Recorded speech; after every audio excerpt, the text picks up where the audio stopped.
حضرت عبادہ رضی اللہ تعالی عنہ کے جب انتقال کا وقت قریب ہوا تو فرمایا کہ میں تم میں سے ہر شخص کو اس سے روکتا ہوں کہ کوئی مجھے روئے، اور جب میری جان نکل جائے تو ہر شخص بہت اچھی طرح وضو کرے اور مسجد میں 2 رکعت نماز پڑھے، پھر میرے لیے اور اپنے لیے دعائے مغفرت کرے اور پھر جلدی مجھے دفن کر دینا۔ اللہ سبحانہ وتعالی بھی قرآن مجید میں فرماتے ہیں کہ وَاسْتَعِينُوا بِالصَّبْرِ وَالصَّلَاةِ، حضرت قتادہ کے مدد حاصل کرو صبر کے ساتھ اور نماز کے ساتھ۔ حضرت قتادہ کہتے ہیں کہ دونوں چیزیں اللہ کی طرف سے مدد ہیں اور ان سے مدد لو۔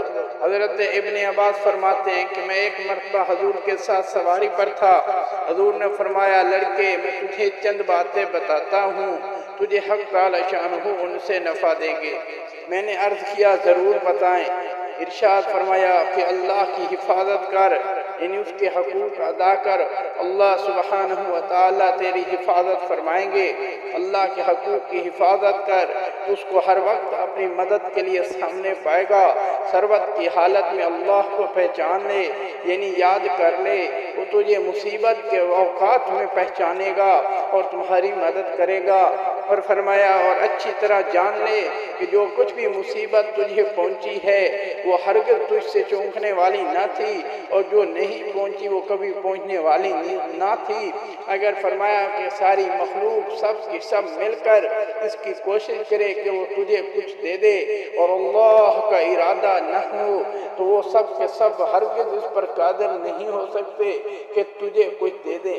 اور اگر وہ سب کے سب مل کر تجھ سے کسی مصیبت کو ہٹانا چاہیں اور اللہ جل شانہ نہ چاہے تو کبھی بھی اس مصیبت کو نہیں ہٹا سکتے۔ تقدیر کا قلم ہر اس چیز کو لکھ چکا ہے جو قیامت تک ہونے والی ہے۔